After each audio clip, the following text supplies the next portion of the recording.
Church of Satan is dead. The death certificate says Anton LaVey died on Halloween, and perhaps that is fitting for a man who became one of San Francisco's special characters after he founded his own so-called satanic church. There were news on the altar. Colombia por un templo dedicado a la adoración de Satanás. Las autoridades quieren cerrarlo porque causa miedo entre los habitantes, como podrá imaginarse. Inside the infamous Black Victorian this morning, Anton LaVey was not only present in spirit, but in wax, on loan from the Wax Museum. And Tell me in a also, sentence who you are.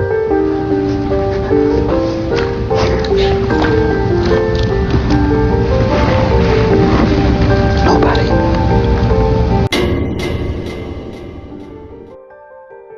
El satanismo es un tema complejo y muy multifacético, que ha generado interés y mucha controversia a lo largo de los años.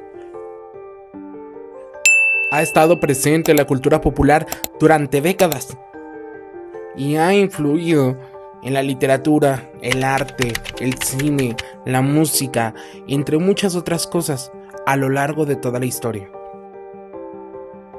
Así que hoy, acompáñame a descubrir la verdad detrás del satanismo.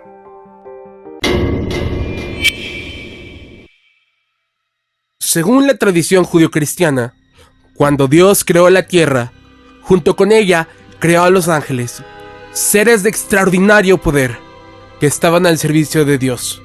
Pero de entre ellos, uno destacaba: Lucifer, cuyo nombre significaba el lucero de la mañana. Él era uno de los ángeles más bellos, inteligentes y poderosos de toda la creación. Y justo por sus dones, fue que se sintió superior a sus hermanos e incluso a su padre. La soberbia se empezó a apoderar de él. Y justo por eso, fue que pensó que tal vez él podría hacer las cosas mejor que su padre. Llamó a sus hermanos y les pidió volverse en contra de su padre y levantarse en armas. La mitad de los ángeles lo siguió, entre ellos ángeles que habían pecado en su tarea de cuidar a la humanidad. La otra mitad juró lealtad a Dios. Una guerra de muchos años se vivió en los cielos. Se decía que el poder de cada una de sus batallas se podía sentir en la tierra. Pero un día, Lucifer se enfrentó directamente al más poderoso de sus hermanos, el arcángel Miguel. Una acalorada batalla se vivió entre ellos dos, pero el vencedor fue Miguel, quien tiró a Lucifer al suelo y puso sus pies sobre su espalda. Lo tomó de las alas y con la ayuda de su gran espada divina, se las cortó. Lo tomó y lo arrojó del reino de los cielos, así cayendo a la tierra. La leyenda cuenta que mientras Lucifer caía, el odio se apoderó por completo de él, y toda esa ira se reflejó en su cuerpo. Su aspecto cambió al de un hombre. De la herida del corte de sus alas surgieron las de un murciélago. Sus piernas fueron sustituidas por las patas y pezuñas de una cabra. Y de su cuerpo emanaba un inmenso calor y olor a azufre. Según se cuenta, con el tiempo, el mismo proceso fue repetido con todos los seguidores del lucero de la mañana. Se dice que 200 ángeles con el tiempo fueron arrojados a la tierra. En este mito tan conocido es en el que se basa las mayorías de filosofías y creencias del satanismo, y es lo que exploraremos el día de hoy. En el libro de Enoch se detalla la creación de los demonios, la caída de los ángeles a la tierra y lo que hicieron después de caer. Menciona un grupo de ángeles conocidos como los vigilantes, y eran 20. Fueron enviados por Dios a la tierra para custodiar a la humanidad. Sin embargo, comenzaron a pecar y sufrieron el mismo destino que Lucifer. Menciona a un ángel que era el principal, el líder, Semyasa. Era líder de los vigilantes y su nombre significaba el que ve el nombre. Y fue quien incitó a los otros 198 ángeles a tomar esposas humanas y a engendrar con ellos. De su unión nacieron unos seres conocidos como Nephilim, de extraordinario poder y de tamaños extraordinarios. Según cuenta Enoch, durante el gran diluvio, los Nephilim fueron erradicados por Dios. menciona a otros ángeles que fueron causantes de muchos de los conocimientos que hoy posee la humanidad. Y se supone no debió haber sido así, pues los humanos debieron haberse esforzado en encontrarlos. Primero menciona a Jezabel. Fue el segundo en seguir a Lucifer y cayó junto a él. Fue el primero en comunicarse con los humanos. También, en mayor medida, menciona a Azazel, cuyo nombre significa fuerza de Dios, pero Enoc lo describe como arrogante e imprudente. Fue él el que enseñó a los hombres el arte de la guerra, la creación de las armas, y enseñó a las mujeres el arte del engaño. También está Araquiel, cuyo nombre significa muro de Dios. Era uno de los jefes de los vigilantes y el primer seguidor de Semayasa. Fue él el que, según Enoc, ayudó a Satanás a engañar a Eva y fue el que enseñó a los hombres la geomancia. También está Tamiel, cuyo nombre significa el poder oculto. Fue quien enseñó a los hombres sobre la demonología, los espíritus, los abortos y sobre los venenos de las serpientes. Agniel fue quien enseñó a los hombres el uso medicinal de las raíces y las hierbas. Baraquiel, cuyo nombre significa el relámpago de Dios, fue quien mostró a los hombres la astrología y cómo navegar utilizando las estrellas. Ellos son los ángeles más importantes mostrados en el libro de Enoc. El satanismo teísta es lo que todos tenemos en nuestra conciencia acerca del satanismo. Es el prejuicio que hay detrás de las creencias mágicas y esotéricas de estas personas. Los practicantes de esta religión ven a Satán como un dios, como una entidad real, y creen en la magia y su control a través de rituales. Adoran a Satán y a sus demonios como entidades reales, y los adoran tal cual como los griegos a sus dioses. Creen por completo en lo sobrenatural. Las prácticas satánicas datan desde el mismo inicio del cristianismo, entre el año 30 y 35 después de Cristo. Uno de los casos más conocidos de satanistas registrados es el de Giles de Raíz, que se dio en Francia justo después del término de la Guerra de los 100 años. El surgimiento del satanismo en las clases altas. A mediados del siglo XVII, los aquelarres de brujas y hechiceros sufrieron de un cambio muy radical. Por esa época, los juicios y cacerías de brujas estaban de moda, por lo que el número de integrantes de los aquelarres comenzaron a bajar, e incluso algunos se desintegraron por completo. Esto obviamente el temor de ser cazados, torturados y asesinados. Mientras tanto, en las clases sociales más altas, como los burgueses, los políticos, militares, entre otros, vieron la oportunidad de formar sus propios aquelarres, ya que con influencia y poder no tenían nada que temer. Al principio, se reunían por mera curiosidad para tratar de invocar al príncipe de las tinieblas. En sus reuniones vieron la oportunidad de dar rienda suelta a fantasías sexuales, relaciones homosexuales, el consumo de drogas e incluso el asesinato y otras prácticas que la sociedad de la época no veían bien. Poco a poco irían tomando forma lo que hoy en día conocemos como las misas negras. En el siglo XVII y XVIII se volvieron muy comunes las que hoy en día son conocidas como las misas negras. Esas reuniones se daban con la intención de invocar a Satán. Los fieles de estas misas estaban conformados por personas que habían sido deshonradas por las iglesias abrámicas. El ritual iniciaba días antes, cuando algunos miembros del culto robaban hostias de consagrar de la iglesia más cercana. Después se reunían y todos proclamaban su amor a Satán, así renegando del amor que tenían a Dios. Después arrojaban las hostias al suelo y le escupían encima de ellas, las pisaban y las atravesaban con alfileres. Después comenzaban a bailar y a cantar mientras proclamaban su amor a Satán.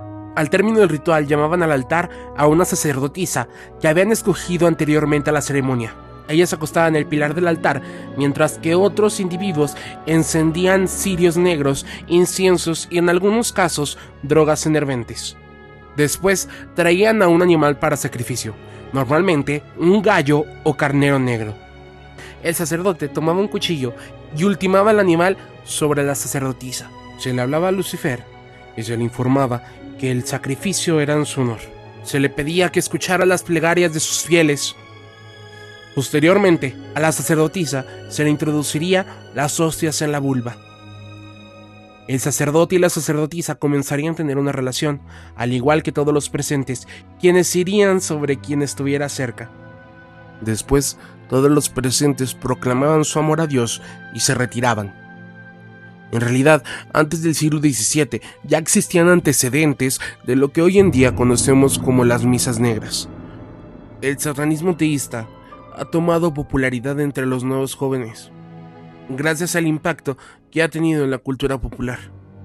Gracias a casos como el hijo de Sam, un asesino serial que disparó y mató a varias personas en la ciudad de Nueva York y dijo que un perro que se llamaba Sam, con cara demoníaca, lo había obligado a hacerlo. A su alrededor se dieron muchísimas cosas de índole satánicas, como rituales de sacrificio animal, suicidios y muchas otras cosas. También están los crímenes del Zodiaco, quien en su momento se dijo que sus crímenes habían sido rituales.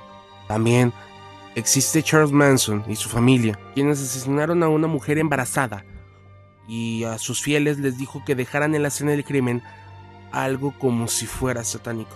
A su vez, el arte también ha sido impactado, teniendo presencia en la música, en el cine, donde más comúnmente se ve, entre muchas otras cosas. Eso permitió que en eras modernas llegara una nueva fiebre sobre el satanismo, junto con la fundación de la Iglesia de Satán. Satan can take the form of a sleek animal. An automobile can be very satanic. These things can be anthropomorphized into Satan. Well, when I was a teenager, I was interested in the occult. And the occult in those days meant you got dream books and you got books on fortune telling and all that sort of thing. And the closest thing there was to anything about calling up spirits or demons and that sort of thing was a lot of gobbledygook where you stood around in a circle and you used the protective names of Jehovah and Jesus and all that. And I tried it. Oh, Lord knows I tried it, but it didn't work. And so I thought to myself, well, if I'm going to call up any demons, if I'm going to get any magical power, if I'm going to get anything going my way, I better get on the side of those guys instead of protecting myself from them. I love life very much, and it's been said that I can't possibly love life, that I'm a very unhappy man, or must be a very unhappy man. And I would say that I'm a very happy man, an extremely happy man, in a compulsively unhappy world. The Church of Satan would have nothing to do with something like breeders or abductions of children or stealing of animals or that sort of thing, because again, the question why certainly isn't very satanic to want to take anything against its will. El satanismo levayano, lo simbólico, es una religión que mantiene un conjunto de ideas filosóficas basadas en la figura de Dios y Satanás. Fue fundada por Anton Szandor LaVey bajo el nombre de la Iglesia de Satán, durante la noche de Walpurgis de 1969, donde se dijo sería el año 1 de su iglesia y lo llamó el Anno Satanas. Su fundación fue muy controversial en California, lugar donde fue fundada. Pero, ¿quién fue Anton Szandor LaVey? Nacido bajo el nombre de Howard Stanton LaVey en la ciudad de Chicago, Illinois, hijo de Gertrude Augusta Coltrane y Michael Joseph LaVey. Cuando creció, comenzó a sentirse atraído por la música y comenzó a tocar diversos instrumentos musicales, incluso con el tiempo llegó a tocar para la Orquesta Sinfónica de San Francisco. Después comenzó a tener interés por el mundo del oculto y vivió experiencias un tanto desagradables con las iglesias cristianas, lo cual cambiaría su vida. Entonces comenzó a escribir su primer libro, la Biblia Satánica. Finalmente, el 30 de abril de 1966, fundó la Iglesia de Satán. Con el tiempo, comenzó a obtener riquezas y prestigio entre el mundo de las celebridades, llegándose a codear con personalidades como las de Marilyn Manson y Jane Mansell. Anton Szandor LaVey murió en San Francisco el 29 de octubre de 1997 y fue enterrado durante la noche de Halloween. Primero y antes que nada hay que dejar en claro que sus fieles no creen en la existencia literal de Satán, aunque ponen en duda su existencia y consigo lo sobrenatural, pero creen en la vida después de la muerte. También es una religión materialista. Ninguno de los practicantes están forzados a creer en Lucifer ni en la magia. Para ellos, Satanás representa el orgullo de ser uno mismo. Es un antisistema, un genio incomprendido que fue castigado por querer alcanzar el conocimiento y por pensar diferente a los demás. Representa el libre albedrío, por lo cual no creen en el destino. También representa el deseo y la carnalidad. Es un modelo a seguir para ellos. Originalmente, el satanismo levayano nació como una protesta hacia las religiones abrámicas y judio-cristianas, que son criticados por los satanistas, ya que a su manera de ver la situación suprimen los impulsos naturales del ser humano. También en la Biblia satánica se mencionan las declaraciones satánicas, que son 9. Aparecen en la introducción de la Biblia, que muestra la verdadera filosofía que impartía Anton LaVey a sus fieles. Número 1. Satanás representa la indulgencia en lugar de la abstinencia. Número 2. Satanás representa la existencia vital en lugar de las quimeras espirituales. Número 3. Satanás representa la sabiduría inmaculada en lugar del autoengaño hipócrita. Número 4. Satanás representa bondad hacia quienes nos merecen, en lugar de amor desperdiciado en ingratos. Número 5. Satanás representa la venganza en lugar de ponerle otra mejilla. Número 6. Satanás representa la responsabilidad del responsable en lugar de la preocupación por los vampiros psíquicos. Número 7. Satanás representa al hombre como un animal más que, debido a su desarrollo espiritual e intelectual divino, se ha convertido en el animal más cruel de todos. Número 8. Satanás representa todos los llamados pecados, ya que todos conducen a la gratificación física, mental o emocional. Número 9. Satanás ha sido el mejor amigo que la iglesia ha tenido, ya que lo ha mantenido en el negocio todos estos años. Después también aparecen los 11 mandamientos satánicos. Número 1. No des tu opinión a menos de que se te sea pedida. Número 2. No cuentes tus problemas a otros a menos de que estés seguro que quieran oírlos. Número 3. Cuando estés en el hábitat de otra persona, muestra respeto o mejor no vayas ahí. Número 4. Si un invitado en tu hogar te enfada, trátalo cruelmente y sin piedad. Número 5. No hagas avances sexuales a menos de que se te haya dado una señal de apareamiento. No tomes lo que no te pertenece a menos de que sea una carga para la otra persona y esté clamando por ser liberada. Número 7. Reconoce el poder de la magia si la has empleado exitosamente para obtener algo deseado. Si niegas el poder de la magia después de haber acudido a ella con éxito, perderás todo lo conseguido. Número 8. No te preocupes por algo que no tenga que ver contigo. Número 9. No hieras ancianos o a alguien que claramente es más débil que tú, a menos de que seas atacado primero, ya que de otro modo solo mostrarás cobardía. Número 10. No mates animales no humanos, a menos de que seas atacado o para alimento. Número 11. Cuando estés en territorio abierto, no molestes a nadie. Si alguien te molesta, pídele que pare. Si no lo hace, destrúyelo. La iglesia de Satán tiene varios símbolos, como puede ser el sello de Baphomet, la cara de la iglesia de la noche. Se cree que aparece desde 1987 en el Life de the Magic World. Las letras que en hebreo antiguo rodean el circo del pentagrama deletrean el nombre de Leviatán, la bestia que, según las profecías de San Juan, saldrá de las profundidades el día del juicio y causará caos en la tierra. El pentagrama invertido representa la supremacía de la naturaleza sobre el hombre, indicando que todo se rige bajo las leyes naturales. La cara que aparece dentro de la estrella es la de Baphomet, quien es una figura andrógina y antropomórfica. Es la que algunos dicen que representa al mismísimo Lucifer o a uno de sus demonios. Representa la dualidad entre los cuerpos femeninos y masculinos. Esa dualidad entre Lucifer y su reina Lilith. También representa el poder de las prácticas oscuras, representa la fertilidad, el día y la noche, y lo que se oculta en la última. La figura de Satán, Lucifer, Luzbel, Samael, o Baphomet, o como quieras que le quieras llamar, es una figura interesante, como pocas. Su tragedia ha inspirado pinturas, canciones, series, películas, y en un mundo donde cada ser humano de la Tierra tiene que seguir un orden impuesto por alguien más con poder, y esas personas te obligan deliberadamente a seguirlos. Lucifer se convierte en un faro de luz, como le dice su nombre.